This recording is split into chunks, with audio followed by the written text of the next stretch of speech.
Let's vote. Let's get out the vote. Let's get out the vote. Let's get out the vote. Let's get out the vote. Let's get out the vote. Let's get out the vote. Let's win. All right, let's get to work. 24 hours to go. And this is my video update on this Tuesday, November the 5th, coming to you from Limassol, Cyprus. Let's talk about some news. And today is the big day. It is election day in the United States of America. Trump or Harris? Harris or Trump? Who will it be? And we had midnight voting, which is a tradition in Dixville Notch, New Hampshire. And the first results from the 2024 election from New Hampshire, Dixville Notch, is 3 votes for Trump, 3 votes for Harris. Now, in 2020, the results were 5 votes for Biden, 0 votes for Trump. And in 2016, the results were, I believe, 4 votes for Hillary and 2 votes for Trump. So we are already seeing an improvement for Trump from the midnight voting that took place in Dixville, a 3-3 tie. And yesterday, Joe Rogan, he endorsed Trump. He actually sat down for a 2.5-hour podcast conversation with Elon Musk. And Rogan went on to endorse Donald Trump. He actually posted on X, "The great and powerful Elon Musk. If it wasn't for him, we'd be effed.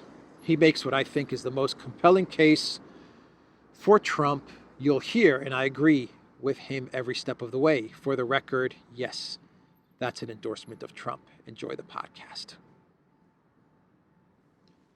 So better late than never, I guess, if you're the Trump campaign. Trump acknowledged the Rogan endorsement at a campaign rally where Megyn Kelly was speaking at the rally, and she is voting for Trump. So on the Trump side of things, the endorsements, the campaign surrogates for the Trump side of things, you now have Rogan, Joe Rogan, you have Elon Musk, you have RFK Jr., Vivek Ramaswamy, Megyn Kelly, Tucker Carlson, Tulsi Gabbard. Am I missing anybody? I'm sure I'm missing a lot of people, but a lot of famous celebrities and politicians. But that's on the Trump side of things, right? On the Harris side of things, you have Liz Cheney, Dick Cheney, Barack Obama, Michelle Obama, Beyonce, J-Lo, Radio Gaga, Lady Gaga, Harrison Ford, the Avengers, the Marvel Avengers, Scarlett Johansson and Robert Downey Jr. and all of these actors. Who else? I believe Katy Perry. Did I miss anybody? Cardi B. How can I forget Cardi B? That's a huge endorsement. Who else? That's okay. That's pretty much it. That's not it, but that's the Kamala side of things. So you have the Trump side of things, Elon's and RFK's and Tulsi Gabbard's and Joe Rogan's, and then you have the Harris side of things, Cheney's, Obama's, Hillary Clinton's, John Kerry's, and the Hollywood actors and musicians. Those are the 2 sides. Oh man. Harris's side is neocons, neolibs, and Hollywood actors and singers who may have attended a certain party at one point in their life. I don't know. Maybe. I don't know. But yeah, so that's Rogan's endorsement of of Trump. So Whoopi Goldberg from The View, they endorse Harris. All the ladies on The View, big Harris supporters, big Trump haters. And Whoopi Goldberg, she was speaking to Liz Cheney, who was on The View. And Whoopi said that, she said to Liz Cheney, and I quote, "Your moral core is magnificent." This should be my clown world, by the way. This should definitely be my clown world. Whoopi Goldberg tells Liz Cheney, "Your moral core is magnificent." And then she went on to tell Cheney that she would make an amazing, I believe she said an amazing Attorney General, Department of Justice, head of the Department of Justice, head of the FBI, of law enforcement, of the CIA, and stuff like that. Liz Cheney to head up the Department of Justice, the FBI, the CIA. Can you imagine that? The whole thing was scripted, by the way, you could tell, because Whoopi Goldberg is a terrible actress. She's a worse actress than J-Lo. And you could tell that the whole exchange between Whoopi and Liz Cheney was completely scripted. Completely scripted. I would play the video, but I think that The View would probably remove my video if I played their video. So just check out the video. It's on X. It's on Telegram. It's going viral. People are laughing at what Whoopi Goldberg said to Liz Cheney, but the whole thing was scripted, because Whoopi goes to Liz Cheney and she says, "Hey, I read somewhere," and the acting was so bad. The acting was so bad. I'm a much better actor. I'm a much better actor. you could. Hey, I'm a much better actor. You could tell that that this was rehearsed. And Whoopi goes to Liz Cheney. She tells Liz Cheney, I read somewhere that you're a lawyer. Is that true? And Liz Cheney just nods her head. She's like, "Yeah, I'm a lawyer. I'm a lawyer." And then Whoopi goes into her rant about how Liz Cheney would make an amazing Attorney General and head of law enforcement and the FBI. And oh my God, that is what is at stake here. That is exactly what is at stake at these elections.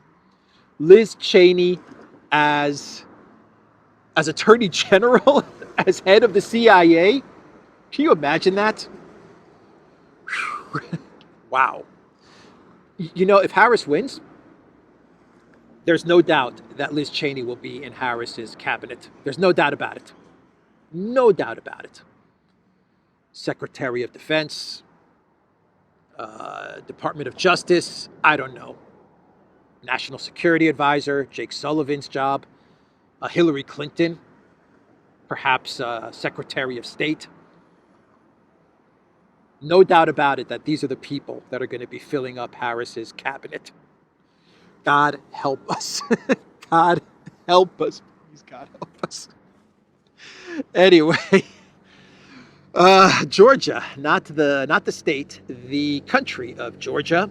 They had elections a couple of weeks ago, and we had another protest that was organized in front of the Parliament building in Tbilisi. I believe this is the Parliament building, in an attempt to get a Maidan, a Georgia 2014 Maidan going.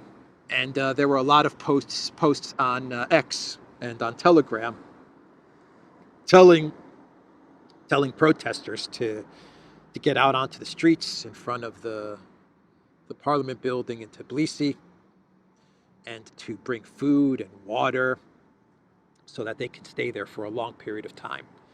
Like Maidan, where in Maidan, they were there for weeks, if not months. They were protesting in Maidan in Ukraine in 2013, 2014. And then the snipers got called in, and we know the rest. But that's what they're trying to do in Georgia. They're trying to get the protesters to stay in the square for an extended amount of time, so that eventually they can get to some sort of trigger chaotic moment, and then overthrow the elected government of Georgia, the Georgia Dream Party. So they brought their EU flags, and Georgian Georgian citizens, they like their EU flags, huh? They seem to have a lot of EU flags. Why would they have a lot of EU flags? Uh, I guess that if you go to Tbilisi, there's probably a lot of stores which sell EU flags. That's just my guess. I don't know. Because a lot of EU flags out there. I think I also saw a couple of US flags and a couple of Ukraine flags as well in the crowds. But this didn't look like it was a huge protest. It didn't look small. It didn't look big either. Kind of average. And I saw no tents. So it doesn't look like people will be camping out. But that's the goal. They need people to bring food and water and medical supplies and get them to camp out. Of course, the NGOs in Georgia, the NGOs that are funded by the West, they're going to try to get people to stay in the square, and they're going to provide. I imagine they're going to provide, like they did in Maidan in Kiev. They're going to provide all the food and drink and care that they need to stay there for an extended period of time. And don't be surprised if they manage to do this, if they manage to pull this off. I don't think they will, but you never know. If Georgia Dream does not get on top of this, then this could very well happen.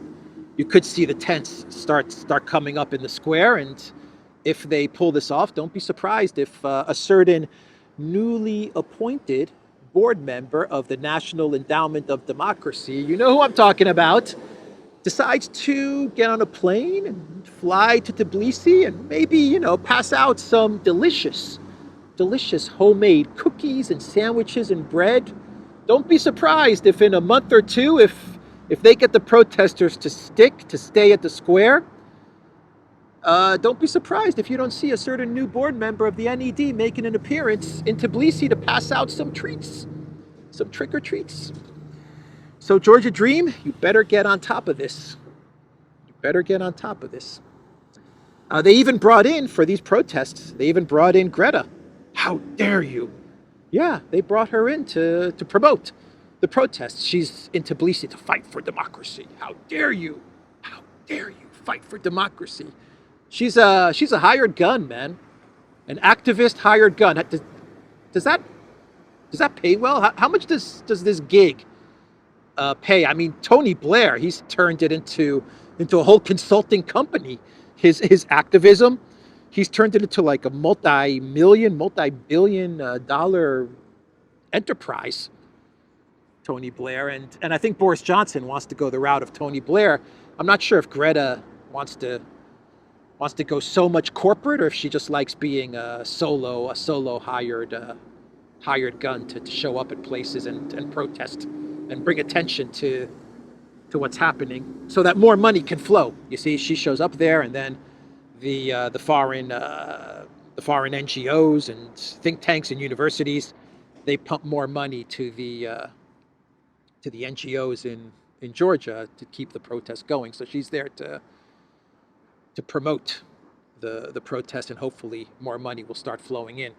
Anyway, they brought Greta to Tbilisi. Incredible, huh?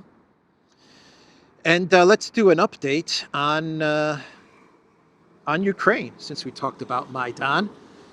Let's do a Ukraine update. And the Ukraine MP, who is talking a lot these days, Mariana Bezuglaya, she posted on Telegram that it's time to mobilize women.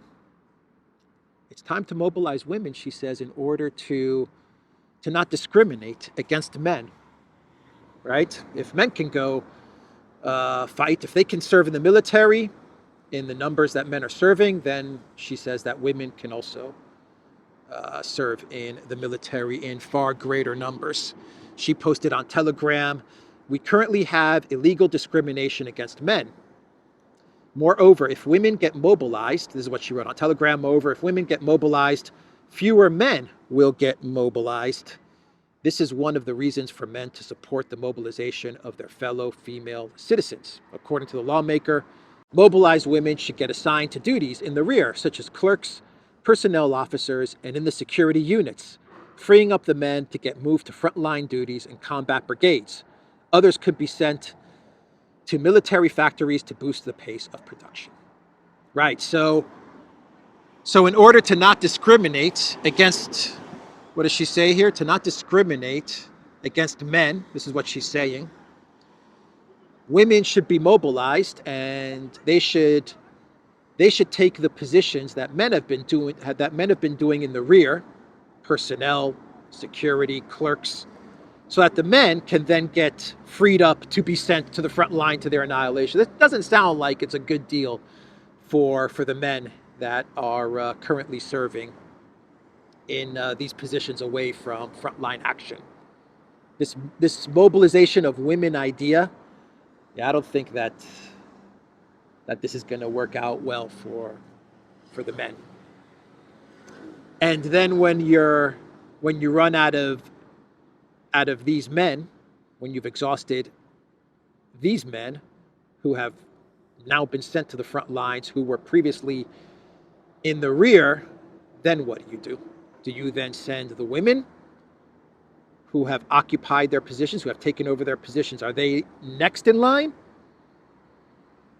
I don't know, but that's what Bezuglaya is saying. And actually, Bezuglaya, she said another thing the other day connected to soldiers that were operating air defense systems. She revealed that the military personnel that were operating the air defense systems like the Patriots and stuff like that, that because the air defenses of Ukraine have been so depleted that these personnel are basically not being utilized because there's no more air defense in a lot of Ukraine anymore. And so she revealed that this military personnel has been sent to the front line. Because if they weren't sent to the front line, they would just be sitting around, because the air defense systems for Ukraine, with the exception of Kiev and Odessa and Lvov, the rest of the air defense network in Ukraine has been decimated by Russia. And so instead of having this personnel just sitting around, Maria Bezuglaya revealed that they've been sent to the front line. And this has actually been confirmed in a way by the Ukraine Air Force spokesman Yuril Ignat. He actually confirmed that this personnel, these defense specialists, these air defense specialists, were being sent to infantry. Yeah, that's how bad the manpower issue, the shortage, is in Ukraine. And there was an article in the Kiev Independent. I forgot who wrote this article. It wasn't a Ukrainian, but it appeared in the Kiev Independent, a huge article, and it was written by a foreigner. But the article has the title, "Overstretched Ukrainian Forces Struggle to Contain Russian Advance as U.S. Elections Loom." And this article basically outlined in detail, a very long article, in detail, the problems that Ukraine has. All the problems on the front lines, in the south, in the north, in Kursk. Basically, defeat after defeat after defeat of Ukraine, losing town after town, Selidovo and Ugledar and Avdiivka, and all of the towns and villages that Ukraine is losing. The author actually says that Ukraine is losing towns and villages every single day to the Russian military, and talks about how Ukraine has a shortage of weapons, a shortage of soldiers. It goes through all of the defeats of Ukraine and all of the disadvantages and the struggles and no more weapons, everything that Ukraine is facing. Details all of it. And it comes to one conclusion. The author comes to one conclusion as to how Ukraine can win.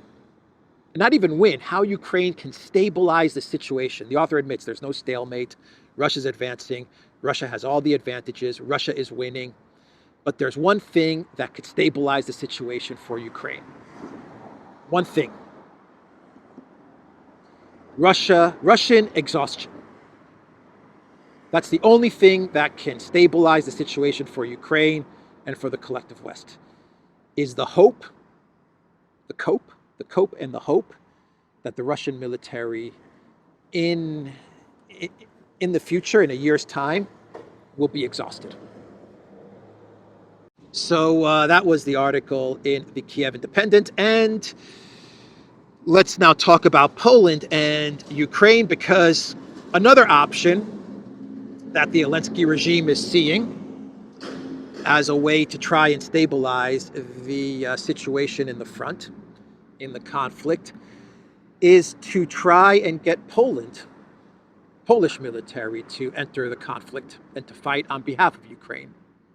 And Alensky is doing this by trying to get Poland to say yes to shooting down Russian drones and missiles over Ukraine airspace. And that's going to be the first step to sucking Poland into the conflict. And the Polish prime minister, he's on to this. He is on to what Alensky is trying to do. And he's saying no. He's saying we should not, as Poland, we should not get sucked into the conflict in Ukraine. That is what Alensky is trying to do to us, and we need to resist. Alensky wants Poland to shoot missiles over Ukraine, which means he wants Poland to enter the war, which means he wants Poland to be at war with Russia, said Gałkowski, who's the deputy prime minister of Poland, who also serves as the digital affairs minister for the co-governing left coalition. By these statements, Alensky wants to drag Poland into the war with Russia. Alensky also asked Poland for MiG-29s. I guess Poland was supposed to give Alensky MiG-29s, and this has been delayed, and he's upset with Poland because of this delay. What happened to the F-16s, the wonder weapon F-16s? What happened to those F-16s? I don't know. No one talks about the F-16s anymore. What F-16s? F-16s? Who asked for F-16s? I didn't ask for F-16s. I don't know what you're talking about. Podolyak, did you ask for F-16s? I didn't ask for F-16s, Mr. President. I don't know. I want MiGs. Yeah, so he's upset with Poland because there's been a delay in getting MiGs to Ukraine. I guess Poland promised MiGs to Ukraine. And he continues to try and get Poland to agree to shooting down Russian missiles over Ukraine. And the deputy prime minister is saying, don't fall for it. Let's not get drawn into this conflict. That's what Alensky's trying to do. He's trying to draw us into this conflict. Do not fall for it. There's a desperation and panic for the Elensky regime. They tried the victory plan. They tried to get NATO into the conflict. They tried to get the United States into the conflict. Alensky talked to Trump. He traveled to D.C. Every door is being closed on him. He's trying to get Taurus missiles. So now he falls back on Poland again. Can we get Poland to fight Russia for us? This will solve our manpower problems. This could draw in other countries in Europe. Let's try and get Poland involved. So that's the update there. By the way, the European Union, they have announced that they're not going to place new sanctions on Russia until 2025, when Hungary's presidency of the EU ends and Poland's going to take over the presidency for the European Union, the rotating presidency. And according to Polish media, that's when the EU will discuss a sanctions package. 15 on Russia. 15 sanctions packages, all of them failed. Every single sanctions package failed, one worse than the other. With each sanctions package, the EU gets weaker, Russia gets stronger, but they cannot quit. They are addicted, man. They are addicted to sanctions packages. Makes them look busy. Makes all the EU officials and the leaders of all the EU member states, the foreign ministers, the defense ministers of EU states, they have nothing else to do, right? Because everything's been outsourced to the European Union. So traveling to Brussels and sitting at a big table and approving sanctions against Russia, it makes them look busy, right? Look, I'm doing something. I'm placing sanctions on Russia, you see? I've earned my paycheck as foreign minister of Greece or whatever, right? But yeah, they're going to wait till 2025. To place more sanctions on Russia.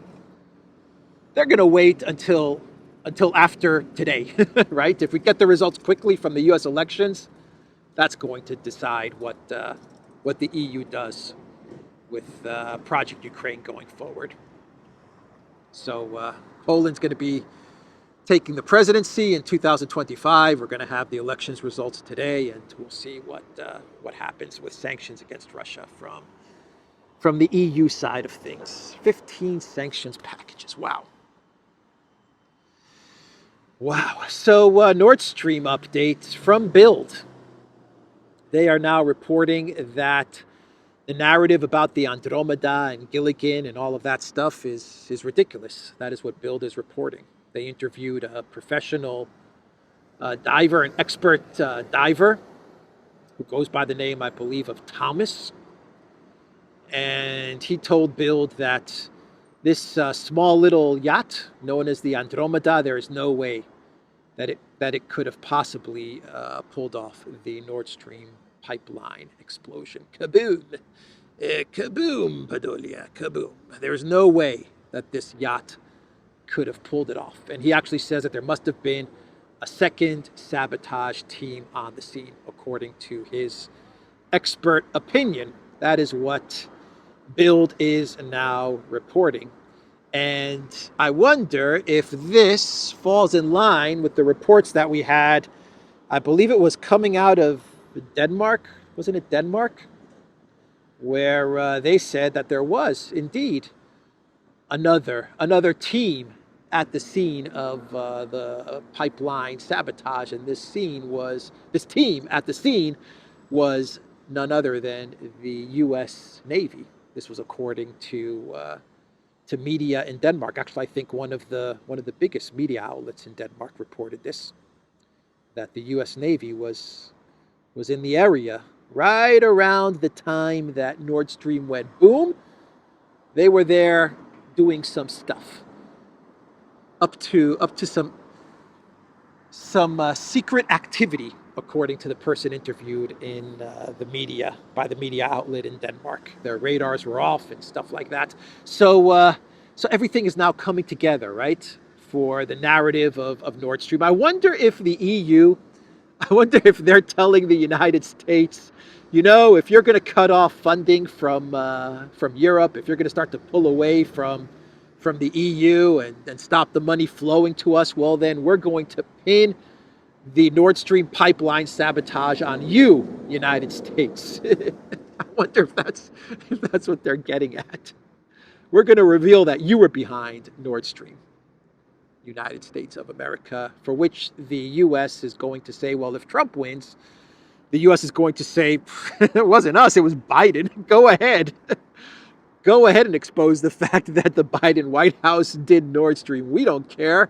If Harris wins, well then, they don't have to worry about funding and money to NATO or to Europe or to the kleptocrats in Brussels or Project Ukraine or any of that stuff, because Biden is just going to continue, Harris is just going to continue everything that Biden was doing. So anyway, that is the narrative around the Nord Stream. Let's do a clown world, and we will wrap this video up. And the clown world for today comes from Finland.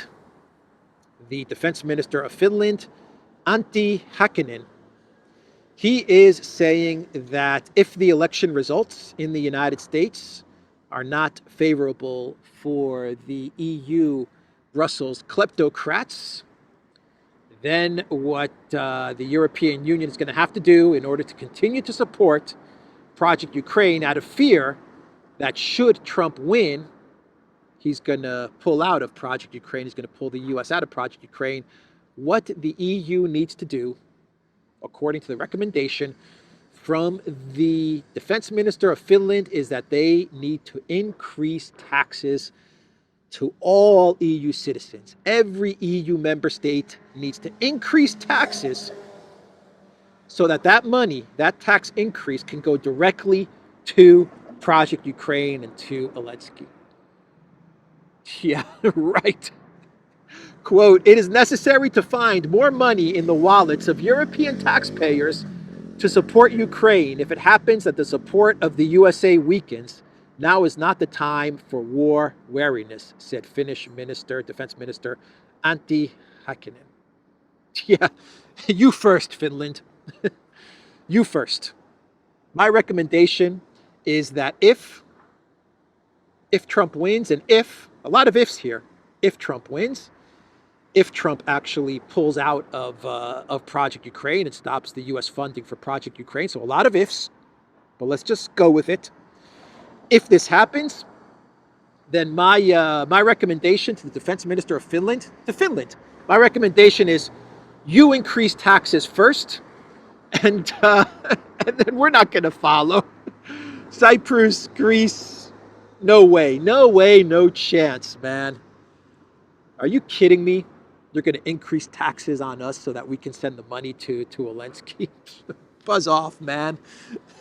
Buzz off. Why doesn't Finland just increase taxes by 30%? Just pump up the taxes by 30-40%, and can you guys can take care of Project Ukraine. Don't drag us into it. we don't want to pay more taxes to the man in the green t-shirt. Alensky's loving this idea. You know Alensky is loving this idea, right? Anyway, that is the video, everybody. TheDuran.locals.com. We are on Rumble, Odyssey, BitChute, Telegram, Rockfin, and X. And go to the Duran shop, pick up some merch, like the t-shirt I'm wearing today with the Greek flag, the Duran logo, an amazing t-shirt, Greece, right here.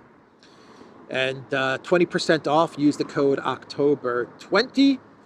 The link to the Duran shop is in the description box down below. Like this video, subscribe to this channel, and let's talk tomorrow. Let's see what happens today, and we will talk tomorrow. Take care.